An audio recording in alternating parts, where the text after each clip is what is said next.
الحمد لله نحمده ونستعينه ونستغفره ونعوذ بالله من شرور أنفسنا ومن سيئات أعمالنا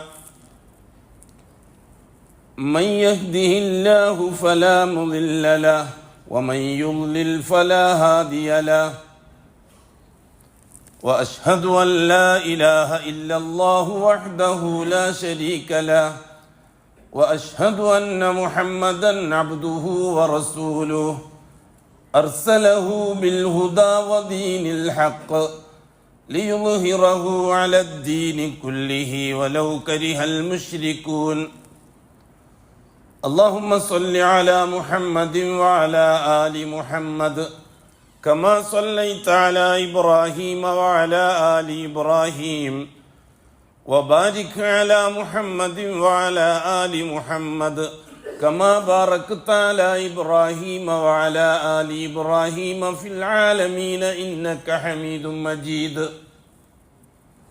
عباد الله أوصيكم ونفسي أولا بتقوى الله يا أيها الذين آمنوا اتقوا الله حق تقاته ولا تموتن إلا وأنتم مسلمون يا أيها الذين آمنوا اتقوا الله وقولوا قولا سديدا يصلح لكم أعمالكم ويغفر لكم ذنوبكم ومن يطع الله ورسوله فقد فاز فوزا عظيما يا أيها الناس اتقوا ربكم الذي خلقكم من نفس واحدة وخلق منها زوجها وبث منهما رجالا كثيرا ونساء واتقوا الله الذي تساءلون به والأرحام إن الله كان عليكم رقيبا أما بعد فإن أصدق الحديث كتاب الله وخير الهدي هدي محمد صلى الله عليه وسلم وشر الأمور محدثاتها وكل محدثة بدعة وكل بدعة ضلالة وكل ضلالة في النار അള്ളാഹുവിൻ്റെ സത്യവിശ്വാസികളായ അടിമകളെ തഖ്വയുള്ളവരായി ജീവിക്കുകയും അതുവഴി ദുനിയാവിലും ആഖിറത്തിലും അള്ളാഹു പൊരുത്തപ്പെടുന്ന ജീവിതം സമ്പാദിക്കുകയും ചെയ്യണമെന്ന് ആദ്യമായി എന്നോടും തുടർന്ന് നിങ്ങൾ ഓരോരുത്തരോടും വസിയ്യത്ത് ചെയ്യും. അല്ലാഹു സുബ്ഹാനഹു വ തആല ഒരു വ്യക്തിക്ക് ഹിദായത്ത് നൽകാൻ തീരുമാനിച്ചു കഴിഞ്ഞാൽ ആ വ്യക്തിയെ അല്ലാഹു സുബ്ഹാനഹു വ തആല നയിക്കുന്നത് ഷഹാദത്തിലേക്കാണ്. നാം ഹിദായത്തിനെ സംബന്ധിച്ച് ഒരുപാട് ചർച്ച ചെയ്തിട്ടുണ്ട്. ഹിദായത്തിൻ്റെ വിഷയത്തിൽ ആർക്കും ഒരു ഉറപ്പും അല്ലാഹു തആല കൊടുത്തിട്ടില്ല. നബിമാർക്കും കൊടുത്തിട്ടില്ല, റസൂലുകൾക്കും കൊടുത്തിട്ടില്ല. ഹിദായത്ത് എന്നത് വ്യക്തികളും അള്ളാഹുവും തമ്മിലുള്ള സ്വകാര്യ ഇടപാടാണ്. അതിലൊരു നബിക്ക് ഇടപെടാൻ പറ്റൂല, ഒരു റസൂലിന് ഇടപെടാൻ പറ്റൂല. ഇടപെട്ടിട്ട് കാര്യവുമില്ല. ഒരു റസൂലിൻ്റെയോ നബിൻ്റെയോ ഇടപെടലുകളെ പരിഗണിച്ചുകൊണ്ട് ഒരാൾക്ക് ഹിദായത്ത് കൊടുത്ത ചരിത്രമില്ല. ഹസ്രത്ത് നൂഹ് നബിൻ്റെ ഇടപെടൽ കൊണ്ട് ഭാര്യയ്ക്കും കിട്ടിയിട്ടില്ല, മോനും കിട്ടിയിട്ടില്ല. ഇബ്രാഹിം അലൈഹി സ്വലാത്തു വസ്സലാമിൻ്റെ ഇടപെടൽ കൊണ്ട് ബാപ്പാക്ക് കിട്ടിയിട്ടില്ല. അഷ്റഫുൽ ഖൽക്കിൻ്റെ ഇടപെടൽ കൊണ്ട് മൂത്താപ്പ അബൂ താലിബിനും കിട്ടിയിട്ടില്ല. അപ്പോൾ ഒരു നബിൻ്റെയോ റസൂലിൻ്റെയോ ഇടപെടലുകളുമായിട്ടൊരു വ്യക്തിക്ക് അല്ലാഹ് നൽകുന്ന ഹിദായത്തിന് ബന്ധമില്ല. അത് അള്ളാഹുവും അടിമയും തമ്മിലുള്ള ഡയറക്റ്റ് ഏർപ്പാടാണ്. ഒരു സമൂഹത്തിന് ഒന്നിച്ച് ഹോൾസെയിലായി ഹിദായത്ത് കൊടുക്കുന്ന പരിപാടി അതുമില്ല. വ്യക്തികളെ മാത്രം പരിഗണിച്ചുകൊണ്ട് അല്ലാഹു തആല ഹിദായത്തിന്റെ പാതയിൽ തിരഞ്ഞെടുക്കുകയാണ്. ഒരു വ്യക്തിയെ ചിലപ്പോൾ ഒരു 100 കൊല്ലം കൂടുമ്പോഴായിരിക്കും ഒരു വ്യക്തിയെ അള്ളാഹു സെലക്ട് ചെയ്യുന്നുണ്ടാകുക. ഇതിൽ ഒരുപാട് ആൾക്കാരുണ്ടാകണമെന്നൊരു നിർബന്ധവും അല്ലാഹു തആലക്കില്ല. 950 കൊല്ലം മെനക്കെട്ടിട്ട് ആകെ 72 വ്യക്തികളെയാണ് നൂഹ് നബി അലൈഹി സ്വലാത്തു വസ്സലാമിനെ അല്ലാഹു തആല ഏൽപ്പിച്ചത്. അതൊന്നും നൂഹ് നബിൻ്റെ സാമർഥ്യം കൊണ്ട് വന്നതും അല്ല, അള്ളാഹുവിൻ്റെ ഡയറക്റ്റ് സെലക്ഷൻ കൊണ്ട് മാത്രം വന്നതാണ്. കാരണം നൂഹ് നബി അലൈഹി സ്വലാത്തു വസ്സലാം വേണമെന്ന് കരുതി മെനക്കെട്ടവർക്കൊന്നും അല്ലാഹു തആല ഹിദായത്ത് കൊടുത്തിട്ടുമില്ല. ഈ 950 കൊല്ലം മെനക്കെട്ടിട്ട് 70 ആളെ കിട്ടി എന്ന് പറയുമ്പോൾ അവിടെ ആളില്ലാഞ്ഞിട്ടാണോ? 5 മഹാന്മാരുടെ ജാറങ്ങളുമായി ബന്ധപ്പെട്ട് ലക്ഷക്കണക്കിന് ജനങ്ങൾ അന്നും ജീവിക്കുന്നുണ്ട് ഇറാഖിൽ. അവരെല്ലാം പാരമ്പര്യക്കാരുമാണ്. ആദമി അലൈഹി സ്വലാത്തു വസ്സലാമിന്റെ ശരീഅത്തനുസരിച്ച് ജീവിക്കുന്നവരുമാണ്. അവരെല്ലാം പാരമ്പര്യ മുസ്ലിമീങ്ങളുമാണ്. പക്ഷെ അവരെ അള്ളാഹു മുസ്ലിം എന്ന് വിളിച്ചില്ല, കാഫിർ എന്ന് വിളിച്ചു അള്ളാഹു താല. അവർ കൃത്യമായി ഇസ്ലാമിന്റെ അനുഷ്ഠാനങ്ങളൊക്കെ കൃത്യമായി ആദമി ശരീഅത്തനുസരിച്ച് നിർവഹിക്കുന്നവരാണ്. നാം അത് വിശദീകരിച്ചിട്ടുണ്ട്. അത് കഴിഞ്ഞിട്ട് ഇങ്ങോട്ട് വാ, അഷ്റഫുൽ ഖൽക്കിന്റെ കാലഘട്ടങ്ങളിലേക്ക് റസൂലുള്ളാഹി സ്വല്ലല്ലാഹു അലൈഹി വസല്ലമ തങ്ങളെ പരിഗണിച്ചുകൊണ്ട് തങ്ങൾക്ക് വേണ്ടി ഇന്നാക്ക് ഹിദായത്ത്, അങ്ങനത്തെ ഒരു പരിപാടി ഹിദായത്ത് നൽകുന്ന കാര്യത്തിൽ അള്ളാഹുവിനില്ല. എന്നിട്ടല്ലേ പിന്നെ വലിയനെയും ഷെയ്ഖിനെയും ഉസ്താദിനെയും പരിഗണിച്ചുകൊണ്ട് ഹിദായത്ത് കിട്ടുന്ന പരിപാടി? വല്ലാഹി അത് ആരും പ്രതീക്ഷിക്കണ്ട. റസൂലുള്ളാഹി സ്വല്ലല്ലാഹു അലൈഹി വസല്ലം സ്വന്തം മകൾ ഫാത്തിമാനോട് പോലും പറഞ്ഞത് എന്താണെന്നറിയുമോ? യാ ഫാത്തിമ ബിൻത മുഹമ്മദ്, ഓ മോളെ ഫാത്തിമ, മുഹമ്മദിന്റെ മകളാണ് നീ, പ്രവാചകന്റെ മകൾ. ലാ ഉഗ്നി അൻകി മിനല്ലാഹി ശൈഅ, അള്ളാഹ്ക്ക് ഇഷ്ടപ്പെട്ട ഒരു റസൂലിന്റെ മകളാണ് എന്നതിന്റെ പേരിൽ നിനക്ക് വേണ്ടി നാളെ അള്ളാഹിന്റെ മുമ്പിൽ ഒന്നും ചെയ്യാൻ എന്നെ കൊണ്ട് പറ്റൂല, ഒരു കാര്യം ചെയ്യാൻ എന്നെ കൊണ്ട് പറ്റൂല. ഇന്ന് ദുനിയാവിൽ സലീനി മിൻ മാലി ഫൗതീക്കി, എനിക്ക് പൈസ വല്ലതും ആവശ്യമുണ്ടെങ്കിൽ, ദീനാറിന് ദിർഹമോ ആവശ്യമുണ്ടെങ്കിൽ എൻ്റെ അടുത്തുള്ളത് ഞാൻ നിനക്ക് തരാം. പക്ഷെ അള്ളാഹുവിൻ്റെ അടുക്കൽ രക്ഷപ്പെടുന്ന കാര്യം അത് നീ നോക്കിക്കൊള്ളണം, അത് എന്നെ കൊണ്ട് ഒന്നും ഏറ്റെടുക്കാൻ പറ്റൂല. ഫങ്കിദി നഫ്സക്കി മിനന്നാർ, മോളെ നിന്റെ ശരീരം നീ നരകത്തെ തൊട്ട് കാത്തോളണം, അത് നിന്റെ ഉത്തരവാദിത്തമാണ്. ഈ ബാപ്പാൻ്റെ മോളാണ് എന്ന് കണക്കാക്കിയിട്ട് എനിക്ക് സ്വർഗത്തിലേക്ക് പോകാമെന്ന് നീ കരുതണ്ട എന്നൊരു ഭയങ്കര വാക്കാണ് കൂട്ടരെ. അത് എന്തേ നമുക്ക് ഹിദായത്തിന്റെ പൊരുൾ മനസ്സിലാവാത്തത്? ഹിദായത്ത് പാരമ്പര്യ ഗുണമാണെന്ന് തെറ്റിദ്ധരിച്ചിരിക്കുകയല്ലേ ഈ സമുദായം? അല്ലേ? റസൂലുള്ളാഹി സ്വല്ലല്ലാഹു അലൈഹി വസല്ലമ തങ്ങളുടെ കാലഘട്ടത്തിൽ ജീവിച്ച സമൂഹത്തെ പറ്റിയായിരുന്നു നാം ചർച്ച ചെയ്തുകൊണ്ട് വന്നത്. അതെ, അല്ലാഹു തആല ഹിദായത്തിന്റെ ലിസ്റ്റിൽ ഉൾപ്പെടുത്തിയിരിക്കുന്നവർക്ക് ഷഹാദത്താണ് പിന്നീട് വഅദ ചെയ്യുന്നത്. ഷഹാദത്ത് കഴിഞ്ഞാൽ പിന്നെയാണ് ഈമാനിലേക്ക് കടക്കുന്നത്. ഷഹാദത്ത് പാസ്സായതിനു ശേഷമാണ് ഈമാന്റെ ചർച്ച വരുന്നത്. ഹദീസു ജിബ്രീലിന് ബഹുമാനപ്പെട്ട ഇമാം നവവി റഹിമഹുല്ലാ അർബഈൻ നബവിക്ക് ഹെഡിങ് കൊടുത്തത് എന്താണ്? ഒരു ഹദീസിന് അൽ ഇസ്ലാം അദ്ദീനു അലാ സലാസത്തി മറാത്തിബ, അള്ളാഹുവിന്റെ ദീൻ എന്ന് പറഞ്ഞാൽ അത് 3 മർത്തബകളിലാണ്, 3 കാറ്റഗറികളിലാണ്. ഒന്നാമത്തെ കാറ്റഗറി അൽ ഇസ്ലാം, ഇസ്ലാമാണ്. രണ്ടാമത്തെ കാറ്റഗറി അൽ ഈമാൻ, ഈമാനാണ്. മൂന്നാമത്തെ കാറ്റഗറി ഇഹ്സാനാണ്. ഇസ്ലാം കഴിഞ്ഞിട്ടാണ് ഈമാൻ. ഇസ്ലാം എത്രയാണെന്ന് റസൂലുള്ളാഹി തങ്ങൾ അതേ ഹദീസിൽ പറഞ്ഞു തന്നു, 5 കാര്യങ്ങളാണ്. അതേ ഹദീസിൽ തന്നെ ഈമാൻ 6 കാര്യങ്ങളാണെന്നും പറഞ്ഞു തന്നു.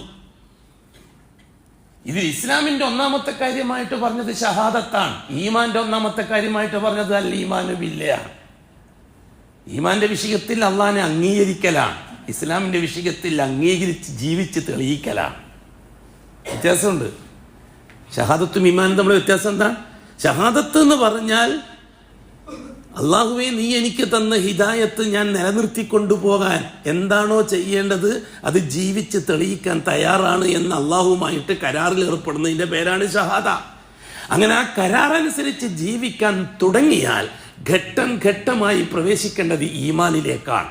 ഈമാന്റെ ഘട്ടം പൂർത്തിയാകുന്നത് ഇഹ്സാനിലാണ്. ഇപ്പോഴും സമുദായത്തിൽ പണ്ഡിതന്മാർക്ക് അടക്കം മനസ്സിലാകാതെ കിടക്കുന്നൊരു വിഷയമാണത്. നമ്മളിവിടെ ചർച്ച ചെയ്തുകൊണ്ടിരിക്കുന്നത് ഇസ്ലാമിന്റെ ഒന്നാമത്തെ കാര്യമായ ഷഹാദയാണ്. അത് കഴിഞ്ഞിട്ട് പിന്നെ 4 കാര്യം ബാക്കി ഇസ്ലാമിലുണ്ട്, 6 കാര്യം ബാക്കി ഈമാനിലുണ്ട്, 1 കാര്യം ബാക്കി ഇഹ്സാനിലുണ്ട്. ഒന്നാമത്തെ കാര്യം തന്നെ ചർച്ച ചെയ്തിട്ടുണ്ട്. 10 പതിറ്റാണ്ടുകൾ ചർച്ച ചെയ്താലും തീരാത്തൊരവസ്ഥയിലാണ് ഈ സമൂഹം. അല്ലാഹു സുബ്ഹാനഹു വ തആല മുർസലീങ്ങളെ അയക്കുന്നത് ആരിലേക്കാണ്? പാരമ്പര്യ മുസ്ലിമീങ്ങൾ. അവരെ അല്ലാഹു തആല മുസ്ലിം എന്ന് പറയാറില്ല, മുശ്രിക് എന്നേ പറയാറുള്ളൂ, കാഫിർ എന്നേ പറയാറുള്ളൂ. അവർ നിസ്കരിക്കാത്തത് കൊണ്ടാണോ അള്ളാഹു അവരെ കാഫിർ എന്ന് വിളിച്ചത്? അവർ കൃത്യമായി നിസ്കരിക്കുന്നവരായിരുന്നു, നോമ്പ് നോക്കുന്നവരായിരുന്നു. ഇബ്രാഹിം അലൈഹി സ്വലാത്തു വസ്സലാമിന് ശേഷമുള്ള സമുദായം കൃത്യമായി ഹജ്ജ് ചെയ്യുന്നവരായിരുന്നു. എന്നിട്ടും അവരെ അല്ലാഹു തആല മുസ്ലിം എന്ന് വിളിച്ചില്ല. നമ്മൾ പറയുന്നു നിസ്കരിച്ചാൽ മതി, നോമ്പ് നോറ്റാലും മതി, ഹജ്ജ് ചെയ്താലും മതി, മുസ്ലിം എന്ന് വിളിക്കണം. ബാക്കിയുള്ള കാര്യം അതോ എൻ്റെ മനസ്സിലെ കാര്യമല്ലേ, നമ്മളത് സ്കാൻ ചെയ്യൊന്നും വേണ്ട എന്ന്. എങ്കിൽ പിന്നെ ഇസ്ലാമിൻ്റെ ഒന്നാമത്തെ കാര്യമായ ഷഹാദത്തിൻ്റെ ഹുക്കം എന്താണ്? ഒരുപാട് ആഴ്ചകളായി നാം ചർച്ച ചെയ്തുകൊണ്ടിരിക്കുന്ന വിഷയം അതാണ്. രണ്ടാമത്തെ കാര്യമായ നിസ്കാരം ബാത്തിലാവും ചില കാര്യങ്ങളെ കൊണ്ട്, എങ്കിൽ ഒന്നാമത്തെ കാര്യമായ ഷഹാദയും ബാത്തിലാകണം. മൂന്നാമത്തെ കാര്യമായ സക്കാത്ത് ബാത്തിലാകും, എങ്കിൽ ഒന്നാമത്തെ കാര്യമായ ഷഹാദയും ബാത്തിലാകണം. നാലാമത്തെ കാര്യമായ നോമ്പ് ചില കാര്യങ്ങളെ കൊണ്ട് ബാത്തിലാകും, എങ്കിൽ ഒന്നാമത്തെ കാര്യമായ ഷഹാദയും ബാത്തിലാകണം. അഞ്ചാമത്തെ കാര്യമായ ഹജ്ജ് ചില കാര്യങ്ങളെ കൊണ്ട് ബാത്തിലാകും, എങ്കിൽ പിന്നെ ഒന്നാമത്തെ കാര്യമായ ഷഹാദ. ഇത് ഒന്നാമത്തെ കാര്യമായ ഷഹാദ ദിക്ർ ആൾക്കാർ നടത്തിയാൽ മതി, അത് ഓക്കെ ആയി. പിന്നെ നിസ്കാരവും നോമ്പും സക്കാത്തും നോക്കിയാൽ മതി എന്ന് പറഞ്ഞ ജഹാലത്താണ്. അബൂജഹലിന്റെ ജഹാലത്ത്, ഉത്തുബത്തിന്റെയും ശൈബത്തിന്റെയും ജഹാലത്താണത്. അഞ്ചഹാലത്തിൽ നിന്ന് ഇസ്ലാമിലേക്ക് ക്ഷണിക്കുകയായിരുന്നു അഷ്റഫുൽ ഖൽഖ് ഖുറൈശികളെ. അല്ലാതെ പറയാൻ പറ്റുമോ? നാം നിങ്ങളുടെ മുമ്പിൽ ഹംസ റളിയല്ലാഹു തആല അൻഹുവിന്റെ ചരിത്രം വിശദീകരിച്ചു തന്നിട്ടുണ്ട്. ഹംസ റളിയല്ലാഹു തആല അൻഹു മുസ്ലിമായ ചരിത്രം. ഏത് മതത്തിൽ നിന്ന് മുസ്ലിമായത്? പാരമ്പര്യ ഇസ്ലാമിൽ നിന്ന് ഔദ്യോഗിക ഇസ്ലാമിലേക്ക് കൺവേർട്ട് ചെയ്തു. അല്ലാതെ നിങ്ങൾക്ക് പറയാൻ പറ്റുമോ? നിങ്ങൾക്ക് പറയണം, ഉലമാക്കൾ പറയണം. ഹംസ റളിയല്ലാഹു അൻഹു നേരത്തെ ഇന്ന മതത്തിലായിരുന്നു, അമ്മതത്തിൽ നിന്ന് കൺവേർട്ട് ചെയ്തു വന്നതാണ് ഇസ്ലാമിലേക്ക് എന്ന് പറയണം. ധൈര്യമുണ്ട് പറയാൻ? എങ്കിൽ പിന്നെ ഖുറൈശികൾക്ക് വേറെ ഏതോ മതം പരിചയമുണ്ടെന്ന് പറയേണ്ടി വരും. പിന്നെ ഒരു കള്ളം സത്യമാക്കാൻ 1000 കള്ളം പറയേണ്ടി വരും, നമ്മുടെ ഷീഈ മൊല്ലമാരെ പോലെ. ഖുറൈശികൾക്ക് വേറെ ഒന്നും ദുനിയാവിൽ പരിചയമില്ല. മൂസ അലൈഹിസ്സലാത്തു വസ്സലാമിന്റെ അഡ്രസ്സിൽ ഇസ്രായേലി വിഭാഗം ഉണ്ടാക്കിയ ജൂതമതത്തെ പറ്റി ഖുറൈശികൾക്ക് പരിചയമില്ല. ഈസാ അലൈഹിസ്സലാത്തു വസ്സലാമിന്റെ അഡ്രസ്സിൽ ഇസ്രായേലി സമൂഹം ഉണ്ടാക്കിയ ക്രിസ്തീയ മതത്തെ പറ്റിയും ഖുറൈശികൾക്ക് പരിചയമില്ല. ഖുറൈശികൾക്ക് പരിചയമുള്ള ഇബ്രാഹിം അലൈഹിസ്സലാത്തു വസ്സലാമിന്റെ മില്ലത്തും ശരീഅത്തും ആണ്. ആ മില്ലത്തും ശരീഅത്തും അനുസരിച്ച് ജീവിക്കുന്ന ഒരു സമൂഹം ഏതാണ്ട് 4000 കൊല്ലം കഴിഞ്ഞ് അതുവരെയും ഒരു കുഴപ്പമില്ലാതെ പോവുകയായിരുന്നു, കഅബാലയം കേന്ദ്രമാക്കിക്കൊണ്ട്. 500 കൊല്ലം മുമ്പുണ്ടായ സിറിയയിൽ നിന്ന് കൊണ്ടുവന്ന ഒരു ജാറത്തിന്റെ പ്രതീകവും വെച്ച് ആരാധന തുടങ്ങിയപ്പോഴാണ് ഖുറൈശി സമൂഹം ഒറിജിനൽ ഇസ്ലാമിൽ നിന്ന് ഡ്യൂപ്ലിക്കേറ്റ് ഇസ്ലാമിലേക്ക് പോകുന്നത്. അതോടുകൂടി അവർ ഇബ്രാഹിമി മില്ലത്തനുസരിച്ച് കൊടുത്ത ഷഹാദത്ത് ജാറങ്ങളെ കൊണ്ട് ബാത്തിലാക്കി, ഹുബലുൽ അലാന്റെ ജാറം കൊണ്ട് ബാത്തിലാക്കി. അപ്പോഴും അവർ നിസ്കരിക്കുന്നവരായിരുന്നു. ലാത്തന്റെ ജാറം വെച്ചിട്ട് ബാത്തിലാക്കി. അപ്പോഴും അവർ നിസ്കരിക്കുന്നവരും നോമ്പ് വെക്കുന്നവരും ഹജ്ജ് ചെയ്യുന്നവരുമായിരുന്നു. ഉസ്സന്റെ ജാറം വെച്ചിട്ട് ഷഹാദത്ത് ബാത്തിലാക്കി. അപ്പോഴും അതിന്റെ ആൾക്കാർ നിസ്കരിക്കുന്നവരും നോമ്പ് വെക്കുന്നവരും ഹജ്ജ് ചെയ്യുന്നവരുമായിരുന്നു. ഇബ്രാഹിം അലൈഹിസ്സലാത്തു വസ്സലാമിന്റെ ജാറം വെച്ചിട്ട് അവർ ഷഹാദത്ത് ബാത്തിലാക്കി. അപ്പോഴും അവർ നിസ്കരിക്കുന്നവരും നോമ്പ് വെക്കുന്നവരും ഹജ്ജ് ചെയ്യുന്നവരുമായിരുന്നു. ഇസ്മായിൽ അലൈഹിസ്സലാത്തു വസ്സലാമിന്റെ ജാറം വെച്ചുകൊണ്ട് അവർ ഷഹാദത്ത് ബാത്തിലാക്കി. അപ്പോഴും അവരെ നിസ്കരിക്കുന്നവരും നോമ്പ് വെക്കുന്നവരും ദിക്ർ ചെയ്യുന്നവരും തസ്ബീഹ് ചെയ്യുന്നവരും ഹജ്ജ് ചെയ്യുന്നവരുമായിരുന്നു ഖുറൈശികൾ. അവരെ ഇസ്ലാമിലേക്ക് ക്ഷണിക്കാനാണ് മുഹമ്മദ് മുസ്തഫ റസൂലാക്കി അയച്ചത്. ആരെ? മുഹമ്മദ് റസൂലുള്ളാഹിന്റെ റിസാലത്ത് ആരിലേക്കാണ്? നാം അതാണ് ചർച്ച ചെയ്തുകൊണ്ട് വന്നത്. പൗരാണികമായ റസൂലുകളുടെയൊക്കെ അവസ്ഥ അത് തന്നെയാണ്. അഷ്റഫുൽ ഖൽഖ് സ്വല്ലല്ലാഹു അലൈഹി വസല്ലമ തങ്ങൾ ഖുറൈശി സമൂഹത്തിലേക്ക് വന്നിട്ട് പറഞ്ഞത് അവർക്ക് പരിചയമില്ലാത്ത അവരെ കാരണവന്മാർ ഏതാണ്ട് 5ാമത്തെ ഉപ്പാപ്പയായ ഖുസൈ മുതൽ ഇങ്ങോട്ട്, അംർ ബിൻ ലുഹൈ അൽ ഹുസായി മുതൽ ഇങ്ങോട്ട് ഖുറൈശി പ്രമാണിമാരുണ്ടാക്കി തീർത്ത ജാറങ്ങൾ വെച്ചുകൊണ്ട് അവർ പൂർവികന്മാരായ മുർസലീങ്ങൾ ലോകത്തിന് പറഞ്ഞുകൊടുത്ത ലാ ഇലാഹ ഇല്ലല്ലയിലെ ഉലൂഹിയത്ത് നിഷേധിച്ച് ജാറങ്ങളെ ഇടയാളുകളാക്കിക്കൊണ്ട് അള്ളാഹുവിൽ നിന്ന് കാര്യങ്ങൾ നേടുന്ന രീതി ഒരു 500 കൊല്ലത്തിനിപ്പുറത്ത് തുടങ്ങിയതാണ്. അപ്പോഴൊന്നും അവർക്ക് ഇസ്ലാമിന്റെ കർമ്മങ്ങളെ പറ്റി അഭിപ്രായ വ്യത്യാസമില്ല. എല്ലാ കൊല്ലവും മിനായിൽ കൃത്യമായി ഹജ്ജ് നടക്കുന്നുണ്ട്. 500 കൊല്ലവും ഹജ്ജ് നടക്കുന്നുണ്ട്. ഖുറൈശികൾ വളരെ ജാഗ്രതയോടെയും വാശിയോടെയും ആ ഹജ്ജിൽ പങ്കെടുക്കാറുണ്ട്. ആ മിനായിൽ വെച്ചവർ കൃത്യമായി പരമ്പരാഗതമായി നിസ്കരിക്കാറുണ്ട്. മിനായിൽ വെച്ചവർ തൽബിയത്ത് ചെല്ലാറുണ്ട്, ലബ്ബൈക്ക് അല്ലാഹുമ്മ ലബ്ബൈക്ക് എന്ന തൽബിയത്ത്. എന്നിട്ടും ഒരു റസൂലിനെ അവരിലേക്ക് നിയോഗിക്കാൻ കാരണം എന്തുണ്ടായി? ഇവിടെയാണ് നമ്മളെ പോയിന്റ്. എന്നിട്ടും അവരിലേക്ക് പിന്നെ എന്തിനാ നിസ്കരിപ്പിക്കാൻ വന്നതാണോ? അവർ ഓൾറെഡി നിസ്കരിക്കുന്നവരാണ്. നോമ്പ് വെപ്പിക്കാൻ വേണ്ടവരാണ്, ഓൾറെഡി അവർ നോമ്പ് വെക്കുന്നവരാണ്. സക്കാത്ത് കൊടുക്കാൻ വേണ്ടി വന്നവരാണോ? പറയാൻ വേണ്ടി വന്നവരാണോ? ഓൾറെഡി ഖുറൈശികൾ സക്കാത്ത് കൊടുക്കുന്നവരാണ് അള്ളാഹ്ക്ക് വേണ്ടി. ഹജ്ജ് പഠിപ്പിക്കാൻ വേണ്ടി വന്നതാണോ? അള്ളാഹ്ക്ക് വേണ്ടി ഹജ്ജ് ചെയ്യുന്നവരാണ് അവർ. ഏറാൻ കെട്ടിയിട്ടാണ് അവർ ഹജ്ജിന് പോകുന്നത്. ലബ്ബൈക്ക് അല്ലാഹുമ്മ എന്ന് പറഞ്ഞിട്ടാണ് ഹജ്ജിന് പോകുന്നത്. പിന്നെ എന്തിനാണ് റസൂലിന്റെ ആവശ്യം വന്നത്? റസൂലിന്റെ ആവശ്യം വന്നത് അള്ളാഹുവിനുള്ളത് അള്ളാഹ്ക്ക് മാത്രമേ കൊടുക്കാവൂ എന്ന പൂർവികന്മാരായ 312 മുർസലീങ്ങളും ലോകത്തോട് പറഞ്ഞ ആ ദൗത്യവുമായിട്ടാണ് മുഹമ്മദുർ റസൂലുള്ളയും വന്നത്. അപ്പോഴാണ് പ്രശ്നങ്ങൾ ഉണ്ടായത്. വേറെ കൂട്ടക്കാർ ചോദിക്കുന്നു, നമ്മൾ പ്രശ്നങ്ങളില്ലാതെ ഇങ്ങനെ അഡ്ജസ്റ്റ് തൗഹീദും പറഞ്ഞ് നടക്കണം. എങ്ങനെ ഒരു പ്രശ്നം ഉണ്ടാകാൻ പാടില്ല. കാരണം ബഹുസ്വര സമൂഹമാണ് നമ്മൾ, കൂട്ടത്തിൽ ജീവിക്കുന്നവരാണ് നമ്മളായിട്ടൊരു പ്രശ്നം ഉണ്ടാക്കരുത്. വല്ലാഹി ഇത് അബൂജഹലിനേക്കാൾ അപകടം പിടിച്ച വാദമാണ്. എന്തുകൊണ്ട്? ഈ വാദം ശരിയാണെങ്കിൽ ലോകത്ത് ഏറ്റവും കൂടുതൽ പ്രശ്നമുണ്ടാക്കിയത് 313 മുർസലീങ്ങളാണ്. അല്ലാന്ന് പറയാൻ പറ്റുമോ നിങ്ങൾക്ക്? ഒന്നാമത്തെ പ്രശ്നക്കാരൻ നൂഹ് നബി അലൈഹി സ്വലാത്തു വസ്സലാം അല്ലേ?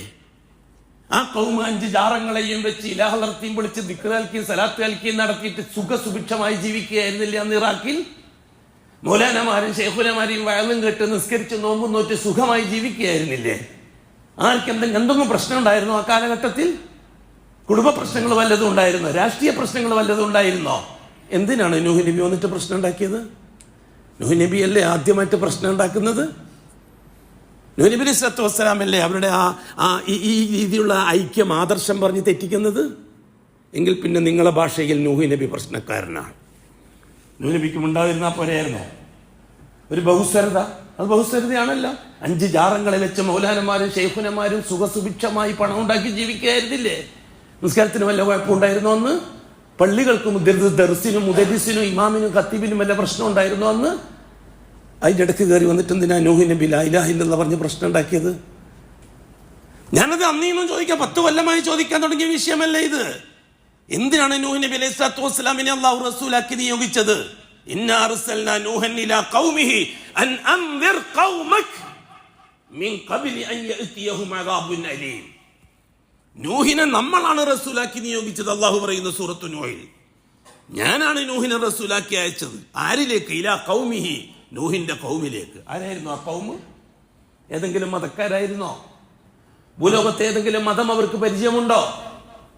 ലോകത്ത് മതം ഉണ്ടാകാൻ തുടങ്ങിയോ? അതിന് ശേഷമല്ലേ മതമെല്ലാം വരുന്നത്. അന്ന് മതമില്ല, ആസങ്ങളില്ല, ഇസങ്ങളില്ല, മതങ്ങളില്ല, ഒന്നുമില്ലല്ലോ അന്ന്. ആദം നബി പഠിപ്പിച്ച ദീനുൽ ഇസ്ലാമല്ലേ അന്നുള്ളൂ. എന്നിട്ടും ആ കൗമിലേക്ക് റസൂലിനെ അയച്ചിട്ട് അള്ളാഹു പറഞ്ഞത് അൻദിർ ഖൗമക്, ഓ നൂഹ് നിങ്ങളെ കൗമിന് നിങ്ങൾ മുന്നറിയിപ്പ് കൊടുക്കണം. എന്താണ് ആ മുന്നറിയിപ്പ്? ഏത് വിഷയത്തിലാണ് ആ മുന്നറിയിപ്പ്? അവർ പരസ്യമായ മദ്യപാനികളായിരുന്നോ നൂഹ് നബിന്റെ കൗമ്? പരസ്യമായ വ്യഭിചാരികളായിരുന്നോ? പരസ്യമായ ചൂതാട്ടക്കാരും പലിശക്കാരുമായിരുന്നോ? ഇതൊന്നും പ്രമാണങ്ങൾ കൊണ്ട് തെളിയിക്കാൻ പറ്റൂലല്ലോ നൂഹ് നബിന്റെ കൗമിനെ സംബന്ധിച്ച്. നൂഹ് നബിന്റെ കൗമി ഇന്ന തെറ്റ് ചെയ്യുന്നവരാണ് എന്ന് എന്തെങ്കിലും ഒരു പ്രമാണം വെച്ച് തെളിയിക്കാൻ പറ്റുമോ? എന്നിട്ടും അവർക്ക് മുന്നറിയിപ്പ് കൊടുക്കാനാണ് ഞാൻ നൂഹിനെ നിയോഗിച്ചത് എന്ന് പറഞ്ഞത് ഏത് കാര്യത്തിലുള്ള മുന്നറിയിപ്പാണ്? മിൻ ഖബ്ലി അൻ യഅതിയഹും അദാബുൻ അലീം, വേദനിക്കുന്ന ശിക്ഷ വരുന്നതിനു മുമ്പ് അവരോട് തിരുത്താൻ പറയണം നൂഹ്. എന്താണ് അവർ തിരുത്തേണ്ടത്? കള്ളുകുടി തിരുത്താനാണോ? സിന തിരുത്താനാണോ? ചൂതാട്ടം തിരുത്താനാണോ? എന്താണ് അവർ ചെയ്ത തെറ്റ് പറ. തിരുത്തണമെങ്കിൽ തെറ്റ് ചെയ്യാത്ത ആളോട് തിരുത്തെന്ന് പറയുന്നത് പൊട്ടത്തരല്ലേ? പക്ഷെ അവർ ചെയ്ത തെറ്റ് ഈ പറയപ്പെടുന്ന സൽക്കർമ്മങ്ങളിലെല്ലാം അവർ വ്യാപൃതരായിരിക്കെ 5 ഔലിയാക്കളുടെ ഖബറ് വെച്ചുകൊണ്ട് വസീല തവസ്സുലും ഇസ്തിഗാസയും ചെയ്തു. അതോടെ അവർ കാഫിറായി, അതോടെ അവർ മുശ്രിക്കായി.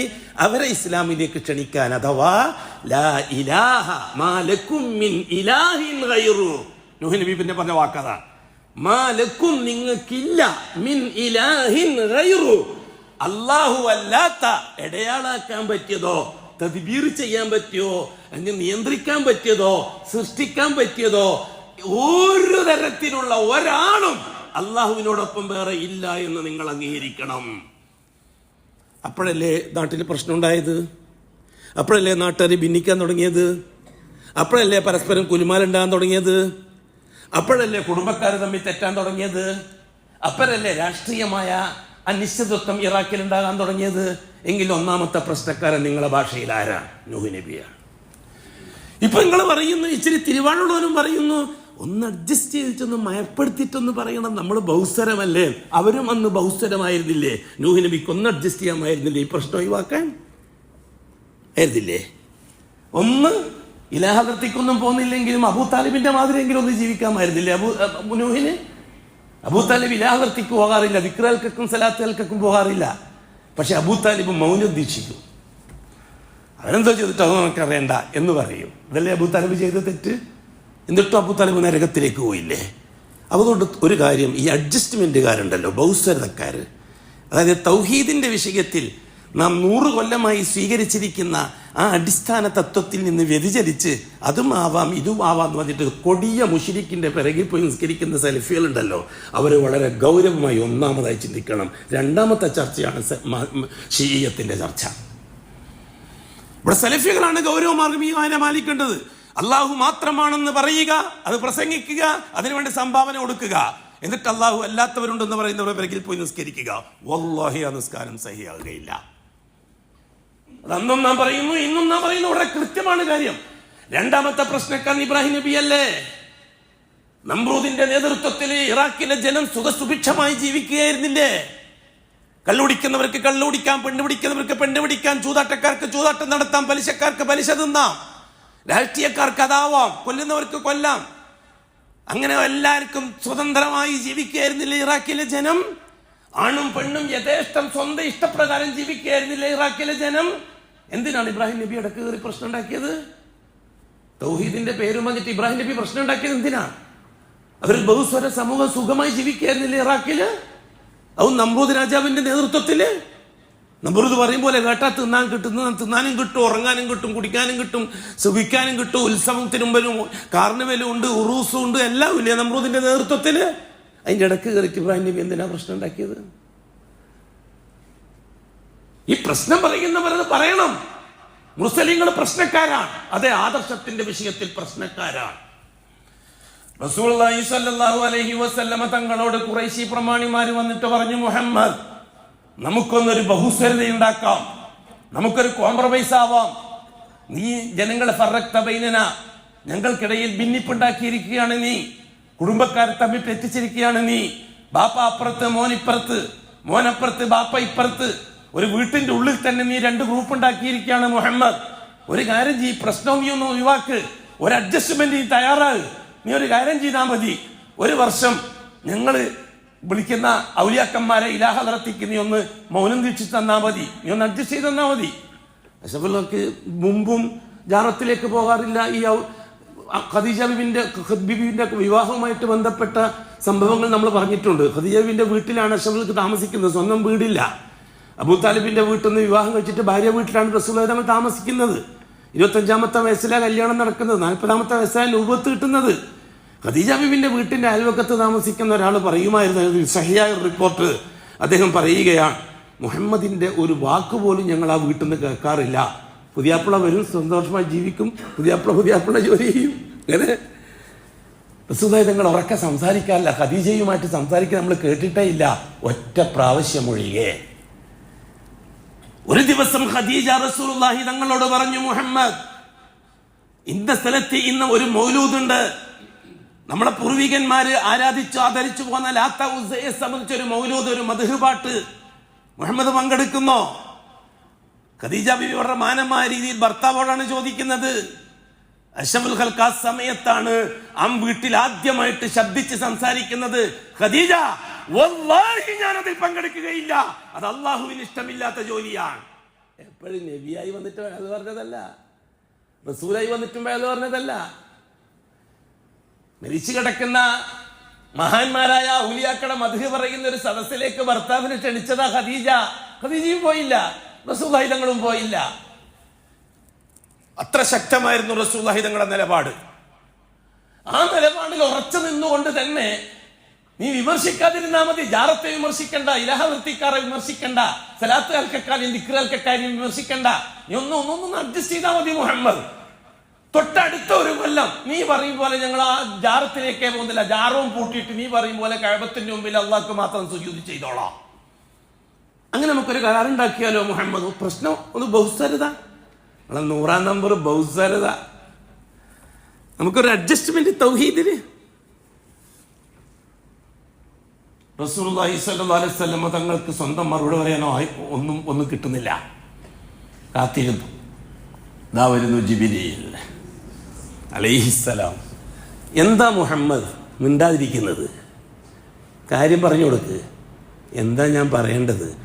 ഖുൽ യാ അയ്യുഹൽ കാഫിറൂന ലാ അഅ്ബുദു മാ തഅ്ബുദൂൻ വലാ അൻതും ആബിദൂന മാ അഅ്ബുദു വലാ അന ആബിദും മാ അബദ്തും വലാ അൻതും ആബിദൂന മാ അഅ്ബുദു ലക്കും ദീനുക്കും വലിയ ദീൻ. ആയത്തിറങ്ങി. കുൽ, പറയൂ പ്രവാചകരെ അവരുടെ ചോദ്യത്തിന് മറുപടി. യാ അയ്യുഹൽ കാഫിറൂൻ, ഓ കൊടിയ കാഫിരിങ്ങളെ. ആരാണ് ഈ വാക്ക് ഉപയോഗിച്ചത്? ഇവിടെ അള്ളാഹു കാഫിർ എന്ന് വിളിച്ചത് ആരെയാണ്? കൃത്യമായി നിസ്കരിക്കുന്ന ഖുറൈശികളെ, കൃത്യമായി നോമ്പ് നോക്കുന്ന ഖുറൈശികളെ, കൃത്യമായി ഹജ്ജ് ചെയ്യുന്ന ഖുറൈശികളെ, കൃത്യമായി സക്കാത്തും സദക്കയും നൽകുന്ന ഖുറൈശികളെ ആയിരുന്നില്ലേ ഇവിടെ അള്ളാഹു തആല കാഫിർ എന്ന് വിളിച്ചത്? എന്തടിസ്ഥാനത്തിലാണ് കാഫിർ എന്ന് വിളിച്ചത്? അവർ അള്ളാഹുവിൻ്റെ റുബൂബിയത്ത് നിഷേധിക്കുന്നവരായിരുന്നോ? അവർ അള്ളാഹു അല്ലാത്ത മാലിക്കുണ്ടെന്ന് വിശ്വസിക്കുന്നവരായിരുന്നോ? അള്ളാഹു അല്ലാത്ത ഖാലിക്കുണ്ടെന്ന് വിശ്വസിക്കുന്നവരായിരുന്നോ? അള്ളാഹു അല്ലാത്ത റാസിക്കുണ്ടെന്ന് വിശ്വസിക്കുന്നവരായിരുന്നോ? ആകാശത്തിൻ്റെ റബ്ബ് അള്ളാഹു അല്ലാതെ വേറെ ആരും ഉണ്ടെന്ന് വിശ്വസിക്കുന്നവരായിരുന്നോ? ഭൂമിയുടെ റബ്ബ് അള്ളാഹു അല്ലാതെ വേറെ ആരെങ്കിലും ഉണ്ടെന്ന് വിശ്വസിക്കുന്നവരായിരുന്നോ? ആയിരുന്നോ? അർശിൻ്റെ റബ്ബ് അള്ളാഹു അല്ലാതെ വേറെ ആരെങ്കിലും ഉണ്ടെന്ന് വിശ്വസിക്കുന്നവരായിരുന്നോ?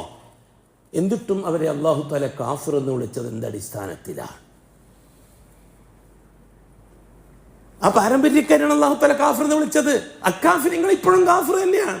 ഈ കാഫിർ എന്ന വാക്ക് കാണുമ്പോൾ വേറെ മതക്കാരെ പറ്റി ചിന്തിക്കുന്നത് ജഹാലത്താണ്, വിവരക്കേടാ.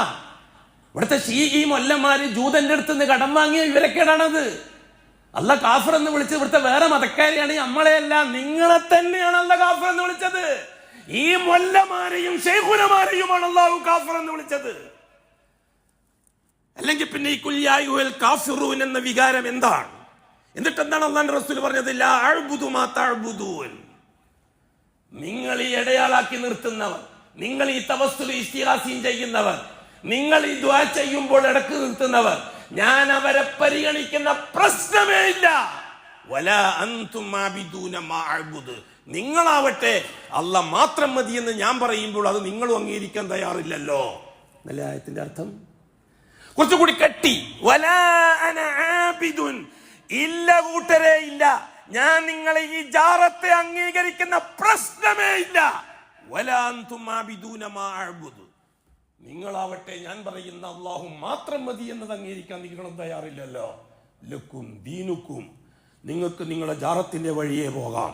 വലിയ ദീൻ, ഞാൻ എൻ്റെ അള്ളാഹുവിൻ്റെ വഴിയേയും പോകാം. അങ്ങനല്ലേ ആ പ്രശ്നത്തിൽ അല്ലാഹുവിന്റെ റസൂൽ തീർപ്പ് പറഞ്ഞത്? അത് കോംപ്രമൈസ് ആകാൻ പറ്റില്ല. ഇവിടുത്തെ ചില തൗഹീദ് തലീക്കറിയാൾ പറയും പോലെ ഒരു അഡ്ജസ്റ്റ്മെൻറ്റ്. നമ്മൾ ബഹുസ്തര രാഷ്ട്രമാണ്, ബഹുസ്തര രാഷ്ട്രീയക്കാരാണ്. ഒരു ഭാഗത്ത് കോൺഗ്രസ്സുകാർ, വേറൊരു ഭാഗത്ത് CPM-കാർ, വേറെ ഭാഗത്ത് മുസ്ലിം ലീഗുകാർ, വേറൊരു ഭാഗത്ത് SDP-ക്കാർ, എല്ലാവരെയും, ഒരു ഭാഗത്ത് RSS-കാർ, BJP-ക്കാർ. അതേപോലെ നമുക്കൊന്ന് അഡ്ജസ്റ്റ് ചെയ്തിട്ട് എല്ലാവരെയും വിളിച്ച് ചോറെല്ലാം തിന്ന് ഒന്നിച്ച് കിടന്നുറങ്ങി, അങ്ങനെ ഒന്നിച്ച് ഹാഹു എല്ലാം പറഞ്ഞ് നമ്മൾ ഈ മനസ്സിൽ വെച്ചാൽ പോരെ. ഖുർആന്റെ നിഷേധികൾ, ഒന്നാമത്തെ നിഷേധികൾ അവരാണെന്നാണ് ഞാൻ പറയുന്നത്. ഷിയാക്കൾ രണ്ടാമത്തെ നിഷേധികളാണ്. ഒന്നാമത്തെ നിഷേധികൾ തൗഹീദ് അംഗീകരിച്ചിട്ട് അതിനെ നിഷേധിക്കുന്നവർ, രണ്ടാമത്തവർ തൗഹീദിനെ തന്നെ അംഗീകരിക്കാൻ തയ്യാറാകാത്തവർ. ഇവിടെയാണ് ഷഹാദത്തിന്റെ പ്രസക്തി എന്നാണ് നാം പറയുന്നത്.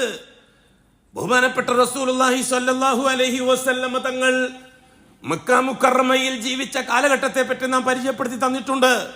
ആ കാലയളവിലാണ് ബഹുമാനപ്പെട്ട ഹംസ റളിയല്ലാഹു അൻഹു ജാറങ്ങളെ ഒഴിവാക്കി അല്ലാഹ് മാത്രം മതി എന്നും പറഞ്ഞ അഷ്റഫുൽ ഖൽഖിനിടക്കിലേക്ക് എത്തുന്നത് ആയിരുന്നില്ലേ? രാത്രി രാത്രി ദുആ ചെയ്തത് ആരോടായിരുന്നു? പ്രമാണങ്ങൾ നിഷേധിക്കാൻ ഒക്കുമോ? ഹംസ റളിയല്ലാഹു തആല അൻഹുവിന്റെ പ്രയാസം എന്താണ്? ഔലിയാക്കളെയും ജാറങ്ങളെയും വിട്ടിട്ട് മുഹമ്മദ് പറയും പോലെ അല്ലാഹ് മാത്രം എന്ന് പറഞ്ഞാൽ അല്ലാഹ് വെറുക്കൂലേ എന്നല്ലേ? ആ പേടിയല്ലേ മൗലാനമാർ, അബൂ താലിബ് അടക്കമുള്ള ശൈഖുനമാര് പ്രസംഗിച്ചു കൊടുത്തത്? ഇന്നത്തെ ശൈഖുനമാര് പ്രസംഗിക്കുന്ന പോലെ ഔലിയാക്കളെ വിട്ടാൽ അല്ലാഹ് വെറുക്കുമെന്ന് അതല്ലേ അന്ന് അബൂ താലിബും പറഞ്ഞത്. അല്ലാഹ് ഒരു വെറുപ്പുമില്ല, ഔലിയാക്കളെ വിട്ടിട്ട് വന്നാലേ ഞാൻ ഏറ്റെടുക്കൂ എന്നാണ് അല്ലാഹ് പറയുന്നത് എന്ന് മുഹമ്മദ് നബി. അള്ളാഹിനോടൊപ്പം ഔലിയാക്കളും വേണമെന്ന് അബൂ താലിബ്. ഇന്ന് ജീവിക്കുന്ന ഭൂരിപക്ഷത്തിന്റെ മാനസികാവസ്ഥ എന്താണ്? അവിടെയാണ് നമ്മൾ ചരിത്രപരമായ താരതമ്യം വേണ്ടത്. ഹംസ റളിയല്ലാഹു രാത്രി ദുആ ചെയ്തു അല്ലാഹുവിനോട്, അല്ലാഹുമ്മ യാ റബ്ബ് ഇൻ കാന മാ ഖുൽതു ഹഖൻ ഫശ്റഹ് ലി സദ്രി. ഏ അല്ലാഹ്, ഞാൻ അബൂജഹലിനോട് ഞാൻ മുഹമ്മദിന്റെ ദീനിലാണെന്ന് പറഞ്ഞു പോയി ദേഷ്യത്തിന്. മുഹമ്മദിന്റെ ദീൻ എന്ന് പറഞ്ഞാൽ അള്ളാഹ് മാത്രം മതി എന്ന ദീനാണ്. ഔലിയാക്കൾ വേണ്ട എന്നുള്ള ദീനാണ്. അള്ളാഹുമായിട്ട് ബന്ധപ്പെടുത്തിക്കൊണ്ട് ഔലിയാക്കൾ വേണ്ട എന്ന ദീനാണ്. അല്ലാഹ്, നിന്റെ ഇഷ്ടവും നിന്റെ സന്തോഷവും ഔലിയാക്കന്മാരോടൊപ്പമാണ് എന്നാണ് ഞങ്ങൾ പഠിച്ചത് പരമ്പരാഗതമായിട്ട്. അതിനെതിരായിട്ട് ഞാൻ പറഞ്ഞു പോയി, അള്ളാഹുവേ, ഞാൻ പറഞ്ഞ വാക്ക് സത്യമാണെങ്കിൽ, ഞാൻ പറഞ്ഞ വാക്ക്, അതായത് മുഹമ്മദ് അംഗീകരിക്കുന്ന ഒന്നിനെയും കൂട്ടാതെ അള്ളാഹ് മാത്രം മതി എന്നത്, എല്ലാവരെയും കൂട്ടിയിട്ട് അള്ളാഹ് വേണം എന്ന് പറയുന്നതിനേക്കാൾ ഹക്കാണെങ്കിൽ എൻ്റെ മനസ്സ് നീ ഒന്ന് തുറന്നു തരണം അള്ളാഹുവേ. ഞാൻ ആകെ വിഷമത്തിലാണ്. ആരോടാ കൂട്ടരെ ദുആ ചെയ്തത്? ഹംസ ലാത്തനോടോ, ഉസനോടോ, മുദീശക്കങ്ങളോടോ, മമ്പത്ത തങ്ങളോടോ, കാസർഗോഡ് തങ്ങളോടോ? ആരോടാണ് റസൂലുള്ളാഹി ഹംസ റളിയല്ലാഹു ദുആ ചെയ്തത്? പ്രപഞ്ചത്തിന്റെ റബ്ബായ അല്ലാഹ്. ഹംസ റളിയല്ലാഹു പറയട്ടെ ബാക്കി. ഞാൻ നേരം വിളിക്കുന്നവരെ ഉരുണ്ട് കളിച്ച് ഉറങ്ങിയില്ല, തെരഞ്ഞു മറിഞ്ഞ് കിടന്നതേ ഉള്ളൂ. നേരം വെളുത്തപ്പോൾ ഞാൻ എൻ്റെ കൂട്ടുകാരനെ സമീപിക്കാൻ, ഹംസനെ മുഹമ്മദിനെ ഒന്ന് കാണാം, ഈ വിഷയങ്ങളൊക്കെ ഒന്ന് അവതരിപ്പിക്കാം, മുഹമ്മദ് ഒരു തീരുമാനം എടുക്കും. അങ്ങനെ നേരം വെളുക്കുമ്പോൾ റസൂലുള്ളാഹി തങ്ങൾ നേരം വെളുക്കും ഹംസ റളിയല്ലാഹു തആല അൻഹു നേരെ സലഫി സെന്ററിലേക്ക് പോയി, അഥവാ ദാറുൽ അർക്കമിലേക്ക് പോയി. ദാറുൽ അർക്കം എന്ന് പറഞ്ഞാൽ നിങ്ങൾക്ക് മനസ്സിലാവുന്നത് എനിക്കറിയാം. അന്ന് സലഫി സെന്റർ എന്ന് പറഞ്ഞാലെങ്കിലും മനസ്സിലാവുമല്ലോ. നേരെ സലഫി സെന്ററിലേക്ക് പോയി. അതെ, ഇപ്പുറത്ത് സുന്നി സെന്റർ ഉണ്ട്, ദാറുൻ നദുവ, സുന്നി സെന്ററാണ്. അവിടെ വെച്ചാണ് മൗലൂദും റാത്തീബും തീരുമാനിക്കല്. അള്ളാഹ് മാത്രം മതി എന്ന് തീരുമാനിക്കൽ ദാറുൽ അർക്കമിൽ വെച്ച റസൂലുള്ളാഹി തങ്ങളുടെ നേതൃത്വത്തിൽ. ഇപ്പുറം അബൂ താലിബ് ശൈഖുനാന്റെ നേതൃത്വത്തിൽ ദാറുൻ നദുവയിൽ വെച്ച് മൗലൂദും റാത്തീബും കുത്തിബത്തും തീരുമാനിക്കല്. ഇനി ഭാഷ മനസ്സിലാകാതെ ഒന്നും പോണ്ട. റസൂലുള്ളാഹി സ്വല്ലല്ലാഹു അലൈഹി വസല്ലമ തങ്ങൾ അടുത്തിരുത്തി. ഒരേ സമയത്ത് സഹോദരനുമാണ്, അതേ സമയത്ത് പിതൃവ്യനുമാണ്. അടുത്തിരുത്തിയിട്ട് പറഞ്ഞു, ഇനിയും നിങ്ങൾക്ക് കാര്യം മനസ്സിലാകുന്നില്ലേ? നിങ്ങൾ എന്തിനാണ് ബേജാറാകുന്നത്? അള്ളാഹു പോരെ. അതുകൊണ്ട് ഹംസ, സമയമായിരിക്കുന്നു, പ്രഖ്യാപിക്കൂ ഷഹാദ. ഹംസ റളിയല്ലാഹു അൻഹു അവിടെ വെച്ച് റസൂലുള്ളാഹി തങ്ങളെ കയ്യും പിടിച്ച് പ്രഖ്യാപിച്ചു, അശ്ഹദു, ഇന്നു മുതൽ ഞാൻ ജീവിച്ച് തെളിയിക്കാൻ തയ്യാറാണ്, അല്ലാ ഇലാഹ ഇല്ലല്ലാഹ്, എന്ത് വിഷയമുണ്ടെങ്കിലും അള്ളാഹുവിൻ്റെ ഒന്നിച്ച് മറ്റൊരാളെയും കൂട്ടുന്ന പ്രശ്നമില്ല, അത് ജീവിച്ച് തെളിയിക്കാൻ ഞാൻ തയ്യാറാണ്. വഅശ്ഹദു അന്നക മുഹമ്മദുൻ റസൂലുള്ളാഹ്, ഓ മുഹമ്മദ്, നിങ്ങൾ എന്താണോ പറയുന്നത് അത് അപ്പടി അനുസരിച്ച് ജീവിക്കാനും ഇന്നു മുതൽ ഞാൻ തയ്യാറാണ്.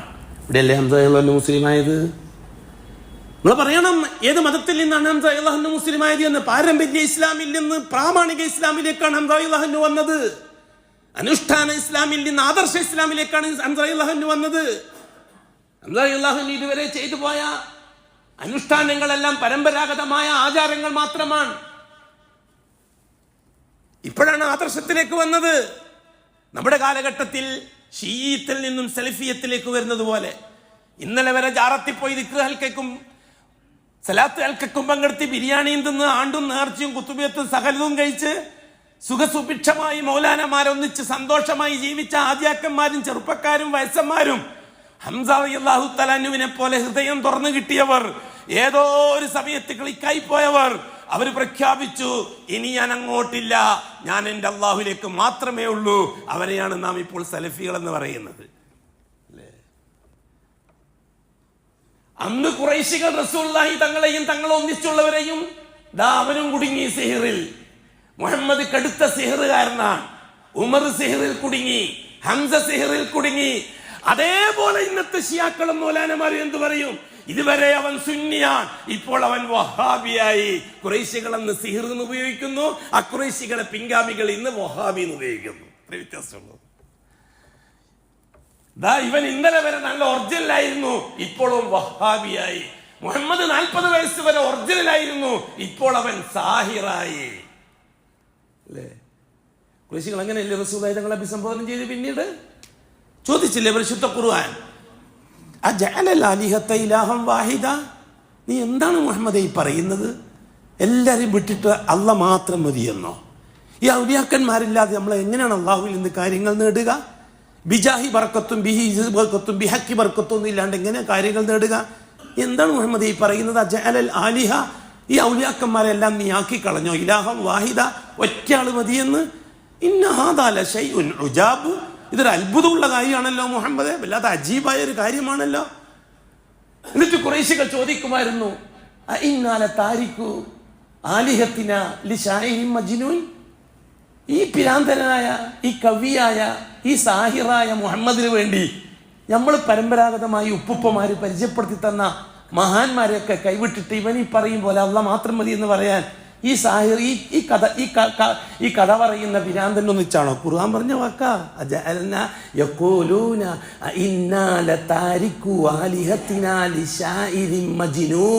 ഈ ഷായിറും പിരാന്തനുമായ മുഹമ്മദിന് വേണ്ടി നമ്മളെ ജാറത്തെ വിടണമെന്നാണോ? നടക്കുന്ന കാര്യമല്ല എന്നാ പറഞ്ഞത് ഖുറൈശികൾ. അതിനല്ലേ ഇന്നും പറഞ്ഞുകൊണ്ടിരിക്കുന്നത്. അത് കഴിഞ്ഞിട്ടല്ലേ ഉമർ റളിയല്ലാഹു തആല അൻഹു, ഇനി നിങ്ങൾക്ക് ഞാൻ പറഞ്ഞു തരാൻ പോകുന്നത് മഹാനായ അബ്ബാസ് ഇബ്നു അബ്ദുൽ മുത്തലിബ് റളിയല്ലാഹു തആല അൻഹുവിനെയാണ്. അഷ്റഫുൽ ഖൽഖ് സ്വല്ലല്ലാഹു അലൈഹി വസല്ലം തങ്ങൾക്ക് ഉറ്റവരും ഉടവരും നഷ്ടപ്പെട്ടു. അബൂ താലിബും ഖദീജ ബിബിയും മരണത്തോടുകൂടി തികച്ചും ഒറ്റപ്പെട്ടു. റസൂലുള്ളാഹി തങ്ങൾ അഭയം തേടിക്കൊണ്ടാണ് തായിഫിലേക്ക് യാത്ര തിരിച്ചത്, നാട് വിട്ടത്. തായിഫിൽ നിന്നുള്ള കടുകടുത്ത ദുരനുഭവങ്ങളുമായി തിരിച്ചു വന്ന് റസൂലുള്ളാഹി തങ്ങൾ മുത്ഇം ഇബ്നു അദിയിന്റെ സംരക്ഷണത്തിൽ, അന്ന് മുത്ഇം ഇബ്നു അദി മുസ്ലിം അല്ല, ഷഹാദത്ത് പറഞ്ഞ ആളല്ല, പാരമ്പര്യ മുസ്ലിമാണ്. അവരുടെ സംരക്ഷണത്തിലാണ് ഇപ്പോൾ അഷ്റഫുൽ ഖൽക്കും സെയ്ദ് ബിനു ഹാരിസയും ഉള്ളത്. ഈ സന്ദർഭത്തിൽ പൂർണ്ണമായും ഒറ്റപ്പെട്ട നിലയിൽ ഒന്ന് സന്തോഷ വാക്ക് പറയാൻ ആരുമില്ല, ഒന്ന് ചിരിക്കാൻ ആളില്ല, ഒന്ന് മുഖം നോക്കി സന്തോഷം പ്രകടിപ്പിക്കാൻ ആളില്ല. ഉമ്മയില്ല, ബാപ്പയില്ല, ഉപ്പുപ്പയില്ല, മൂത്താപ്പയില്ല, ഭാര്യയില്ല, ജ്യേഷ്ഠാനുജന്മാര് നേരത്തെ ഇല്ല, ഹബീബായ മുത്തായ മുസ്തഫാക്ക് പെങ്ങന്മാരില്ല, മരുമക്കളില്ല, ആരോരുമില്ല. ഈ ഖുറൈശി തറവാട്ടുകാർ അബൂ താലിബ് മരിച്ചതിന് ശേഷം കടുകടുത്ത ഹൃദയമുള്ള അബൂലഹബിന്റെ നേതൃത്വത്തിലാണ് ഇന്ന് ഖുറൈശി സമൂഹം. അബൂലഹബിൽ നിന്ന് അബൂ താലിബിൻ്റെത് പോയിട്ടൊരു ദയയുള്ള വാക്ക് പോലും പ്രതീക്ഷിക്കുന്നില്ല അഷ്റഫുൽ ഖൽഖായ തങ്ങൾ. അപ്പോഴാണ് അല്ലാഹു സുബ്ഹാനഹു വ തആല ഹബീബ് തങ്ങളോട് പറഞ്ഞത്, ഓ മുഹമ്മദ്, ഭൂമിയിൽ താമസിക്കണ്ട, ഒന്ന് ഇങ്ങോട്ട് വാ, നമുക്ക് ഇവിടെ നിന്ന് കാണാം. അഷ്റഫുൽ ഖൽക്കിനെ അള്ളാഹു ആകാശത്തിലേക്ക് ക്ഷണിച്ചു. അതല്ലേ ഇസ്രാഉം മിഅ്റാജും? എന്തായിരുന്നു കാരണം? ആ ഹബീബിൻ്റെ മനസ്സിനെ ഒന്ന് തലോടാൻ, ആ ഹബീബിനെ ഒന്ന് സമാധാനിപ്പിക്കാൻ, ഒന്ന് ആശ്വസിപ്പിക്കാൻ. വാ മുഹമ്മദ്, ഇങ്ങ് വാ. സുബ്ഹാനല്ലദീ അസ്റാ ബിഅബ്ദിഹി ലൈലൻ മിനൽ മസ്ജിദിൽ ഹറാം ഇലൽ മസ്ജിദിൽ അഖ്സാ അല്ലദീ ബാറക്നാ ഹൗല. എന്തിന്? ലിനുരിയഹു മിൻ ആയാതിനാ, ലിനുരിയഹു മിൻ ആയാതിനാ, ലിനുരിയഹു, നാം ആ മുഹമ്മദിനെ കാണിച്ചു കൊടുക്കാൻ വേണ്ടി, മിൻ ആയാത്തിന, നമ്മുടെ സംവിധാനങ്ങളെ, അതെ അഭൗതിക ലോകത്തെ സംവിധാനങ്ങൾ മുഹമ്മദിനെ കാണിച്ചു കൊടുത്തിട്ട് ഇനി തുടർന്നുള്ള യാത്രക്ക് ശക്തി പകരണം. അതിനുവേട്ടാ കൂട്ടിക്കൊണ്ടുപോയത്. മിറാജും കഴിഞ്ഞ് തിരിച്ചു വന്നു. രാവിലെ തന്നെ അഷ്റഫുൽ ഖൽഖായ തങ്ങൾ സുന്നി സെന്ററിന്റെ അടുത്ത് പോയിട്ട് പ്രസംഗിച്ചു. സുന്നി സെന്ററിന്റെ അടുത്ത് പോയിട്ട് അബൂജഹൽ അടക്കമുള്ളവരിക്കുന്ന ഓഫീസിൽ പോയിട്ട് പറഞ്ഞു, ഞാൻ ഇന്ന യാത്രയൊക്കെ കഴിഞ്ഞു, പുതിയ വിശേഷങ്ങൾ വല്ലതും ഉണ്ടോ മുഹമ്മദ്? ചിരിച്ചു കൊണ്ട് അബൂജഹൽ ചോദിച്ചു.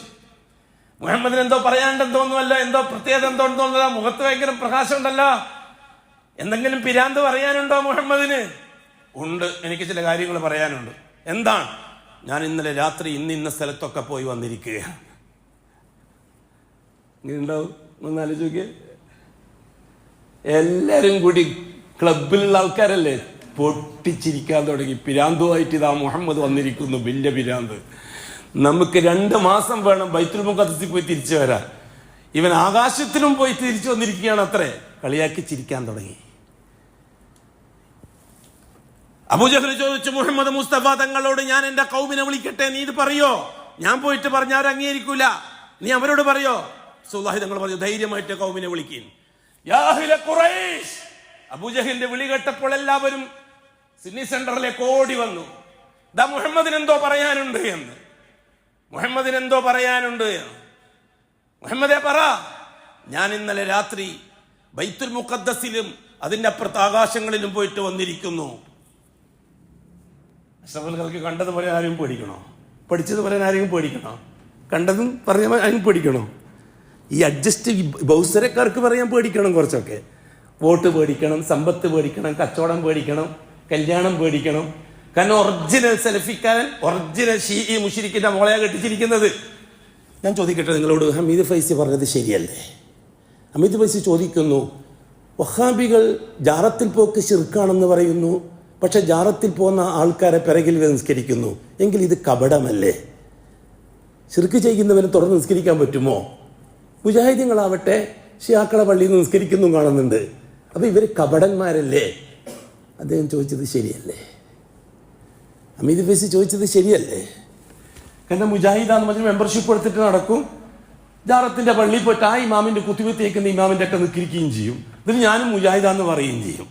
അപ്പം ഹമീദ് ഫൈസി ചോദിച്ചതല്ലേ ശരി? ഈ മുജാഹിദീങ്ങൾ എന്ന് പറയുന്നവർ കപടന്മാരാണ്, അല്ല മാത്രം മതി എന്ന് പറയുക, ശിർക്ക് ചെയ്യുന്നവരെ പിറകെ നിസ്കരിക്കുകയും ചെയ്യുക. ഇനി ബാക്കി നിങ്ങൾ ആലോചിച്ചാൽ എന്താ ചെയ്യേണ്ടത് എന്നുള്ള കാര്യം ഇനി ഞാൻ ക്ലിയറാക്കിയിട്ട് കുലുമാലാണ്ട. നിങ്ങളങ്ങ് തീരുമാനിച്ചാൽ മതി എന്താ ചെയ്യേണ്ടതെന്ന്. ഒരു മുവഹിദ് എന്താ ചെയ്യേണ്ടതെന്ന് തീരുമാനിച്ചാൽ മതി. ഹമീദ് ഫൈസിയോട് ഞാൻ കൃത്യമായിട്ട് പറയുന്നു, ആത്മാർത്ഥതയും മുഖ്ലിസുമായ മുവഹിദുകൾ നിങ്ങളെ തുടരുന്ന പ്രശ്നമില്ല, നിങ്ങളെ പള്ളി കയറുന്ന പ്രശ്നമില്ല, ഇപ്പോഴും കയറുന്നുമില്ല. മുദബ്ബിബിന്റെ അപ്പുറത്തിപ്പുറത്തുള്ള ബഹുസരന്റെ ആൾക്കാർ ചിലപ്പം കയറുന്നുണ്ടാവാം, അതാണ് നിങ്ങൾ കാണുന്നത്. അതേ അവസരത്തിൽ മുവഹിദായവർ, തൗഹീദ് ഷഹാദത്ത് പറഞ്ഞവർ, അവർ നിങ്ങളെ പള്ളി കയറി നിസ്കരിക്കുന്ന പ്രശ്നമില്ല, നിങ്ങളെ ഇമാമിനെ തുറന്ന് നിസ്കരിക്കുന്ന പരിപാടിയും ഇല്ല. കേരളത്തിൽ ഒരാളെയും അത്ര കാര്യങ്ങൾക്ക് കാണിച്ചു തരാൻ കഴിയില്ല. മുനാഫിക്കുകളെ നിങ്ങൾക്ക് കാണിച്ചു തരാൻ പറ്റുമായിരിക്കോ? നിങ്ങൾ കണ്ടതായിരിക്കുമല്ലോ നിങ്ങൾ പറയുന്നുണ്ടാകുക. അല്ലാഹു സുബ്ഹാനഹു വ തആല അഷ്റഫുൽ ഖൽഖ് സല്ലല്ലാഹു അലൈഹി വസല്ലമ തങ്ങളെ ഈ രീതിയിൽ മിഅ്റാജും കഴിഞ്ഞ് തിരിച്ചു വന്ന അഷ്റഫുൽ ഖൽഖായ തങ്ങൾക്ക് ഇനി ആവശ്യം എന്താണ്? അഭയം വേണം. ആകാശത്തിൽ പോയി വന്ന് മക്കയിൽ ജീവിക്കണം, ജോലി പൂർത്തിയാക്കണം. എവിടെ താമസിക്കും? ആരാ കൂട്ടുക? ആരാണ് ഒന്നിച്ചുള്ളത്? ഏത് വീട്ടിലാ താമസിക്കുക?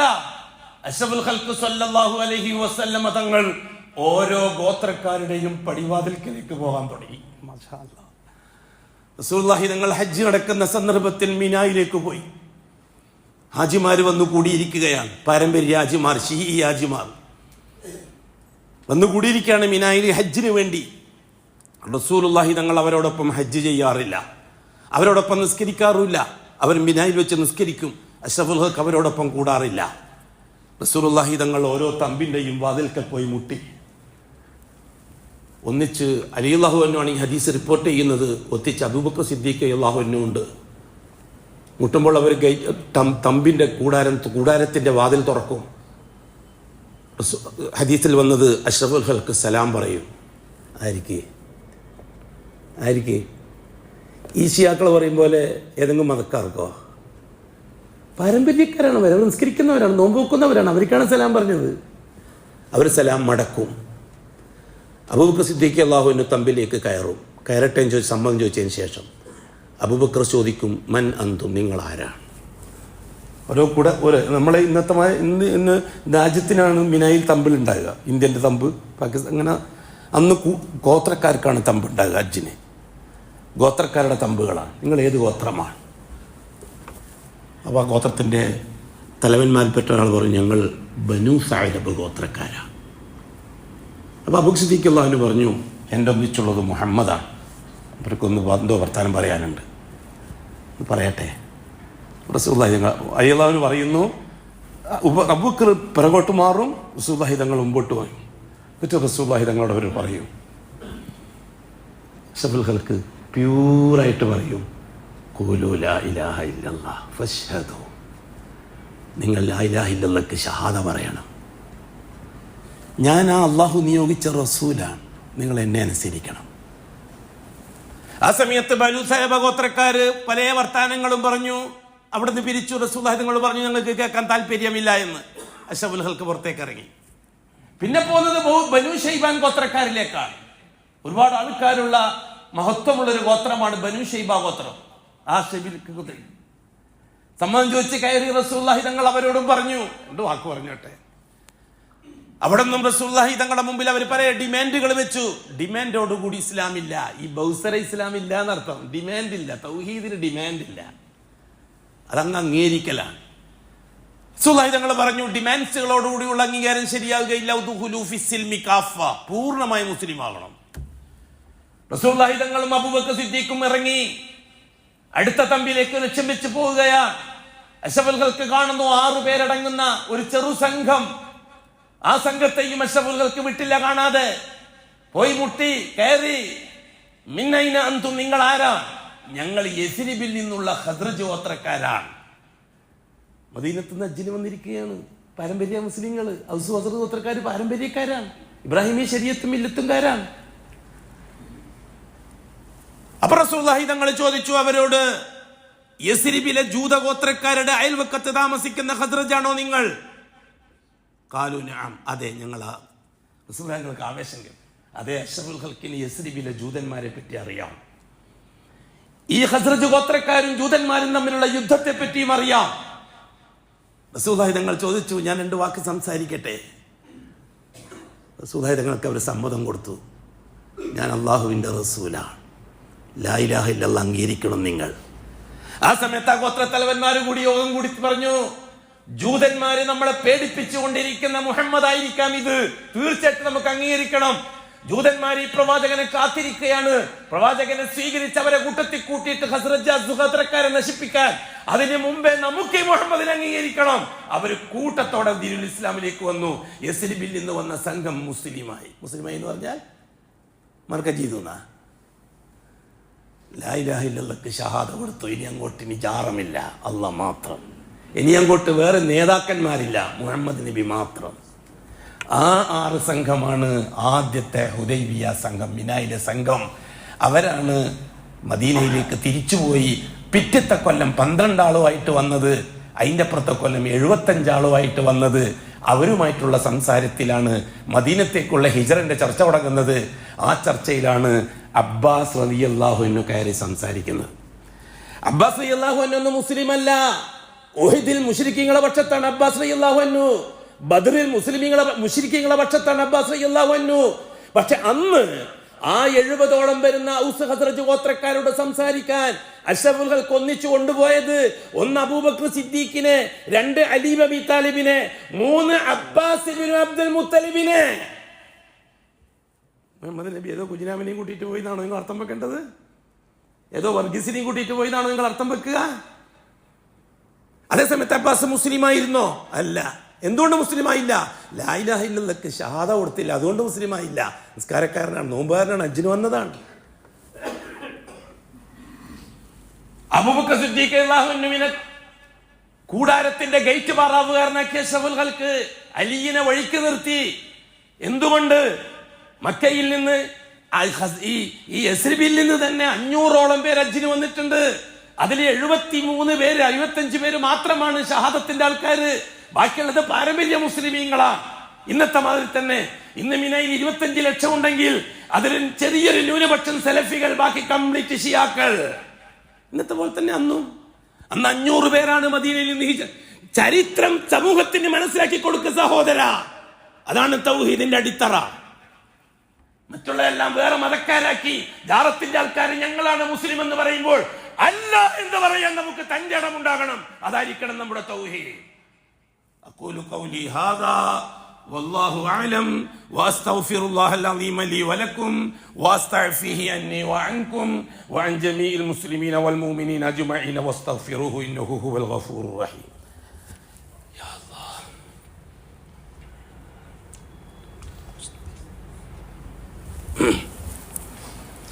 അൽഹംദുലില്ലാഹി റബ്ബിൽ ആലമീൻ വസ്സലാത്തു വസ്സലാമു അലാ അഷ്റഫിൽ മഖ്ലൂഖീൻ മുഹമ്മദിൻ വആലിഹി വസഹ്ബിഹി അജ്മഈൻ. ഇബാദല്ലാഹ് ഇത്തഖുല്ലാഹ ഹഖ തുഖാതിഹി വലാ തമൂതുന്ന ഇല്ലാ വഅൻതും മുസ്ലിമൂൻ. സഹോദരങ്ങളെ, സഹോദരിമാരെ, 500 ചില്ലാനം ആൾക്കാർ അറിയാൻ പാടില്ല. രാത്രി സമയത്ത് കഅബ ബിൻ മാലിക്കും വേറൊരാളും കൂടി അഷ്റഫുൽ ഖൽക്കിനെ കാണാൻ മക്കയിലേക്ക് പോയിരുന്നു. ഞങ്ങളിങ്ങനെ 500ഓളം ആൾ വന്നിട്ടുണ്ട്. അതിൽ 75 പേര് മുസ്ലിമീങ്ങളാണ്, ബാക്കിയുള്ളവർ പാരമ്പര്യക്കാരാണ്. ഒരു മസല ചോദിക്കാനാണ് പോയത്, കഅബയായിട്ട് കിബിലയായിട്ട് ബന്ധപ്പെട്ട. അപ്പോഴാണ് റസൂൽ തങ്ങൾ അറിയുന്നത് ഇങ്ങനെ യസ്രിബിൽ നിന്നൊരു 75 ആൾ വന്നിട്ടുണ്ട്, മുസ്ലിമീങ്ങളായിട്ട് വന്നിട്ടുണ്ട് എന്ന്.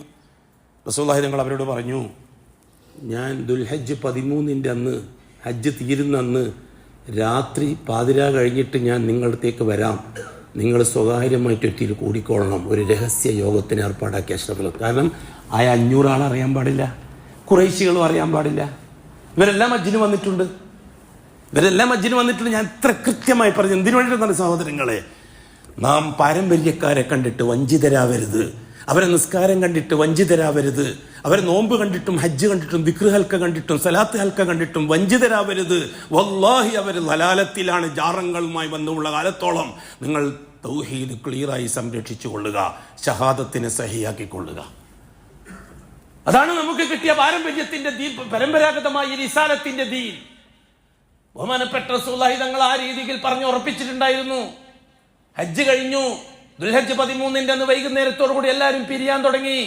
മക്കക്കാരെല്ലാം വീട്ടിലേക്ക് പോയി. യസ്രിബുകാർ കൂടാരത്തിലുണ്ട്. 500 പേര് ഖസ്റജ് ഗോത്രക്കാർ, ഔസ് ഗോത്രക്കാരും ഖസ്റജ് ഗോത്രക്കാരും. ഖസ്റജാണ് കൂടുതൽ.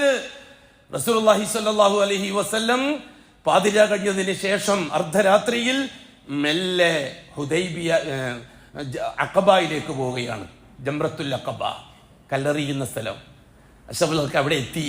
ആ വിവരം ഇവരെ അറിയിച്ചു. ഇവരോട് പറഞ്ഞു, നിങ്ങൾ വളരെ രഹസ്യമായി ഇന്ന സ്ഥലത്ത് ആ പാറയുടെ ചോട്ടിൽ കൂടണമെന്ന്.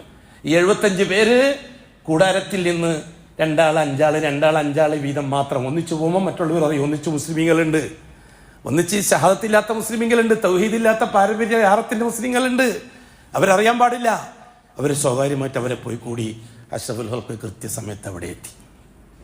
റസൂലുള്ളാഹി സ്വല്ലല്ലാഹു അലൈഹി വസല്ലം തങ്ങൾ അബൂബക്കർ സിദ്ദീഖിനെ ഗേറ്റിന് പാറവരാൻ റളിയല്ലാഹു തആല അൻഹുവിനെ വഴിക്ക് നിർത്തി അബ്ബാസുമായിട്ട് കൂടാരത്തിലേക്ക് കയറി. നിങ്ങൾ എന്താ ആലോചിക്കാത്തത്? സെൽഫികളോടെ ഞാൻ പറയുന്നത്, നിങ്ങൾ എന്താ ആലോചിക്കാത്തത്? നിങ്ങൾ ഈ പറയുന്ന ഈ തൗഹീദ് മെമ്പർഷിപ്പിൽ ഒതുക്കരുതെന്ന് ഞാൻ പറയുന്നത്. ഇവിടെ കൃത്യമായി ആദർശത്തിൽ ഒതുക്കണം. നിങ്ങൾ ഒരുപക്ഷെ ഒരു 100 ആണ്ടിൽ നിങ്ങൾ 2 പേരെ കാണുള്ളൂ. അതാണ് നമ്മുടെ പാരമ്പര്യം, തൗഹീദിന്റെ പാരമ്പര്യം, ഇസ്ലാമിന്റെ പാരമ്പര്യം. അബ്ബാസ് റളിയല്ലാഹു അൻഹു അന്ന് റളിയല്ലാഹു അൻഹു അല്ല, അന്ന് ഖുറൈശിയാണ്, പാരമ്പര്യക്കാരനാണ് അബ്ബാസ്. ആ അബ്ബാസിനെയും കൂട്ടിയിട്ടാണ് ഇതിനുള്ളിലേക്ക് കയറുന്നത്. ആദ്യമായി സംസാരിച്ചത് അബ്ബാസാണ്. വളരെ ഗണഗംഭീരമായ ശബ്ദമാണ് അബ്ബാസിന്റെ.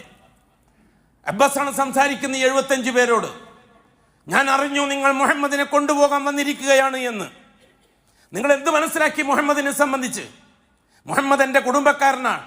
മുഹമ്മദ് ഞങ്ങൾ സത്യസന്ധനും അല്ലമീനുമാണ്. ഈ നാട്ടിൽ സുഖസുഭിക്ഷമായി ജീവിക്കുകയാണ് മുഹമ്മദ്, ഇസ്സത്തോടെ ജീവിക്കുകയാണ് മുഹമ്മദ്.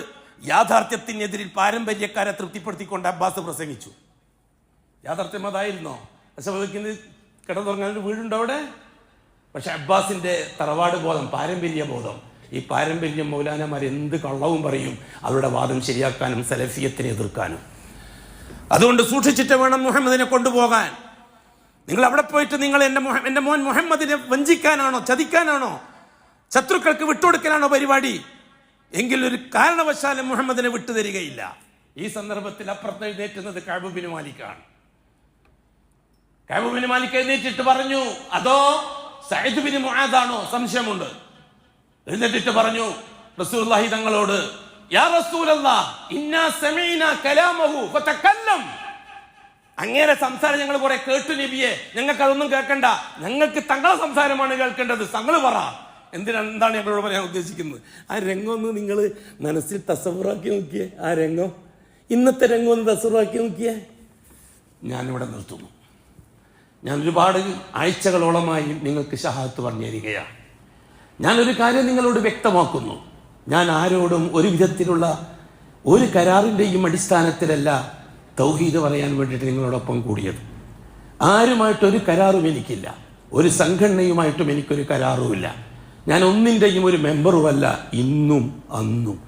1986 ഇതേപോലെ ഞാൻ നാടൻ വയലുമായിട്ട് പോകുമ്പോൾ തബ്ലീഗിൻ്റെ തലപ്പത്തിരിക്കുന്ന ഒരാളെന്നോട് പറഞ്ഞു, നിങ്ങൾ ഇപ്പറയുന്ന വയല് ഞങ്ങളെ സമ്മേളനത്തിൽ വെച്ച് പറയാൻ പറ്റുമോ? അന്ന് അള്ളാഹുവിനെ പറ്റി ഞാൻ പറയുമായിരുന്നു, അശൗലക്കിനെ പറ്റിയും പറയുമായിരുന്നു. അങ്ങനെയാണ് അവരെ കൂട്ടത്തിൽ സംസാരിക്കാൻ തുടങ്ങിയത്. അങ്ങനെ അള്ളാഹുവിൻ്റെ റുബൂബിയത്ത് ഞാൻ മനസ്സിലാക്കുന്നത് അവരിൽ നിന്നാണ്. അത് അത്തീതി തന്നെ ഞാൻ സംസാരിച്ചു. അത് കഴിഞ്ഞിട്ടാണ് പിന്നെ ഉലൂഹിയത്ത് എന്താണെന്ന് പഠിക്കുന്നത്. അപ്പോഴാണ് സലഫി മൻഹജിലാണ് ഉലൂഹിയത്തിൻ്റെ പാഠമുള്ളത് എന്ന് തിരിച്ചറിഞ്ഞത്. തബ്ലീഗിൽ നിന്ന് കിട്ടിയ റുബൂബിയത്തിൻ്റെ ഇൽമും സലഫിയത്തിൽ നിന്ന് കിട്ടിയ ഉലൂഹിയത്തിൻ്റെ ഇൽമും സംയുക്തമാക്കിക്കൊണ്ട് ഒരു ദഅവത്ത് യാത്രയാണ് അനിവാര്യമെന്ന് മനസ്സിലാക്കുന്നു. ആ സമയത്താണ് 2010 സെൽഫികളിലെ ചില സുഹൃത്തുക്കൾ വന്ന് നിങ്ങൾ ഈ പറയുന്ന തൗഹീദ് ഞങ്ങൾ സ്റ്റേജ് ഒപ്പിച്ച് തന്നാൽ അവിടെ വെച്ച് പറയാൻ പറ്റുമോ? ഞാൻ ഇൻഷാ അല്ലാഹ് ഏറ്റു. അത് നിങ്ങളുടെ കരാറ്. അള്ളാഹുവിനെ പറ്റി പറയില്ല മാത്രമാണ് കരാറ്. എനിക്കറിയാം പലരും പല സംഘടനകളും ഇവിടുത്തെ പാരമ്പര്യ സംഘടനകളും സെൽഫി സംഘടനകളും ഊഹാപോഹങ്ങളും മറ്റും പറഞ്ഞ് പരത്തുകയും തിരുത്തുകയും ചെയ്യുന്നുണ്ടെന്നൊക്കെ എനിക്ക് നന്നായിട്ട് അറിയാം. ഞാനുമായിട്ട് യാതൊരു കരാറും ആരുമായിട്ടുമില്ല. അള്ളാന്റെ തൗഹീദ് പറയാന്നുള്ള കരാറ് മാത്രമാണ്. ഇനി പറഞ്ഞത് മതി എന്ന് പറഞ്ഞാൽ അപ്പ സൂട്ടീസെടുത്ത് വേറെ സ്റ്റേജിലേക്ക് പോകും തൗഹീദ് പറയാൻ. ആകെ സാമ്പത്തികമായിട്ടുള്ള ബന്ധം കുത്തുബക്ക് പോയാൽ കിട്ടുന്ന ശമ്പളമാണ്. അതുകൊണ്ട് അഡ്ജസ്റ്റ് ചെയ്ത് വേറെ ഉത്തരവാദിത്വം എനിക്കില്ല. അതുകൊണ്ട് എന്തെങ്കിലും സാമ്പത്തിക ബന്ധം ആരോ ആയിട്ടോ ഉണ്ടെന്ന് ആരും കരുതണ്ട. വല്ലാഹി മാ അസ്അലുകും മിൻ അജ്രിൻ ഇൻ അജ്രിയ ഇല്ലാ അലാ റബ്ബിൽ ആലമീൻ. 313 മുർസലിങ്ങൾ പറഞ്ഞ അതേ വാക്കാണ് എനിക്ക് നിങ്ങളോട് ഈ മിമ്പറിനെ സാക്ഷിയാക്കിക്കൊണ്ട് പറയാനുള്ളത്. നിങ്ങളോട് ഞാൻ തൗഹീദിന്റെ പേരിൽ ഒരു കട്ടൻ ചായ പോലും ആവശ്യപ്പെട്ടിട്ടില്ല. എനിക്ക് ഈ കിട്ടുന്ന ശമ്പളം എൻ്റെ ജീവിതവുമായിട്ട് ഞാൻ ബന്ധപ്പെടുത്തും. ഇനി ഒരു ഇടവേളയ്ക്ക് ശേഷം ഇൻഷാ അല്ലാഹ് നമുക്ക് വീണ്ടും അല്ലാഹ് തൗഫീഖ് ചെയ്തൊക്കെ കാണാം. ഒരു ഇടവേളയ്ക്ക് ശേഷം പോകണം എനിക്ക് എൻ്റെ റബ്ബിന്റെ ഭവനത്തിലേക്ക്. എൻ്റെ റബ്ബിന്റെ ഭവനത്തിന്റെ മുമ്പിൽ പോയിട്ടൊരു സുജൂദ് ചെയ്യണം. എനിക്കൊരുപാട് പരാതി എൻ്റെ റബ്ബിനോട് പറയാനുണ്ട്. ഒരുപാട് വിഷയങ്ങൾ എൻ്റെ റബ്ബിന്റെ മുമ്പിൽ അവതരിപ്പിക്കാനുണ്ട്. ഇതിനു മുമ്പും ഞാൻ അങ്ങനെ തന്നെയായിരുന്നു ചെയ്തുകൊണ്ടിരുന്നത്. പ്രശ്നങ്ങൾ എന്തെങ്കിലും ഉണ്ടാകുമ്പോൾ ഞാൻ നേരെ അങ്ങോട്ട് പറക്കും. ആ കഅബാലയത്തിന്റെ മുന്നിൽ 2 സുജൂദ് ചെയ്യും. ആ സുജൂദിൽ എനിക്ക് പറയാനുള്ള ശിക്വ പരാതി ഞാൻ എൻ്റെ റബ്ബിനോട് പറയും. അതേപോലെ ഇനിയും ഒന്ന് പോകാൻ ഞാൻ ആഗ്രഹിക്കുന്നു. ആ 2 ഭവനങ്ങളിലായി കുറച്ചു കാലം കഴിച്ചു കൂട്ടണം. അള്ളാഹ് ആയുസ് ബാക്കി തന്നിട്ടുണ്ടെങ്കിൽ ഒരു ഇടവേളയ്ക്ക് ശേഷം വീണ്ടും നമുക്ക് ഷഹാദത്ത് ചർച്ച തുടരാം. അല്ലാഹ്, അല്ലാഹുമ്മ അശ്ഹദ്, എല്ലാറ്റിനും നീയാണ് അല്ലാഹുവേ സാക്ഷി. എല്ലാം നിന്നിൽ അമാനത്താക്കുന്നു. നാളെ നിന്നെ കണ്ടുമുട്ടുന്ന സന്ദർഭത്തിൽ ഇതൊക്കെ ചർച്ചയ്ക്ക് വരുമ്പോൾ അല്ലാഹ്, നിന്റെ അടുത്ത അയൽവക്കക്കാരായി കഴിഞ്ഞുകൂടുന്ന ചെറിയൊരു ന്യൂനപക്ഷം, ആ ന്യൂനപക്ഷത്തിൻ്റെ ഒന്നിച്ച് കഴിയാൻ എന്താണോ വേണ്ടത് മരിക്കുന്നതിന് മുമ്പ് ആ യോഗ്യത നീ തന്ന് അനുഗ്രഹിക്കണേ അല്ലാഹ്. അലാ വസല്ലു വസല്ലിമു അല നബിയിൽ മുസ്തഫ വറസൂലിൽ മുർത്തദ വഖാല മുഖ്ബിറൻ വആമിറ ഇന്നല്ലാഹ വമലായികതഹു യുസല്ലൂന അലൻ നബി യാ അയ്യുഹല്ലദീന ആമനു സല്ലു അലൈഹി വസല്ലിമു തസ്ലീമ. اللهم صل وسلم على رسولك سيدنا محمد وعلى آله وصحابه وأتباعه ومن تبعهم بإحسان إلى يوم الدين. اللهم ارض عن شر خلفائه الراشدين المهديين أبي بكر وعمر وعثمان وعلي رضي الله عن كل واحدهم أجمعين وارض عنا معهم برحمتك يا أرحم الراحمين. اللهم اغفر للمؤمنين والمؤمنات والمسلمين والمسلمات الأحياء منهم والأموات. اللهم إنك مجيب الدعوات وقاضي الحاجات طيب ثرانا وثراهم وجعل الجنة مأوانا ومأواهم. اللهم أصلحنا وأصلح أئمتنا وأمتنا وولاتنا وولاة أمورنا. اللهم اجعل أمورنا بأيدي خيارنا حتى يقودنا إلى الخير من هو خير منا. اللهم انصر جيوش المسلمين وفك أسر المأسورين وقض الدين عن المدينين. اللهم اكتب الستر والسلامة علينا وعلى والدينا وأولادنا وأزواجنا وعلى جميع الحجاج والعمار والزوار والغزاة والمسافرين والمجاهدين في سبيلك صاددين واردين في بدك وبحرك وجوك أجمعين يا رب العالمين. اللهم صل على محمد وآله وصحبه أجمعين.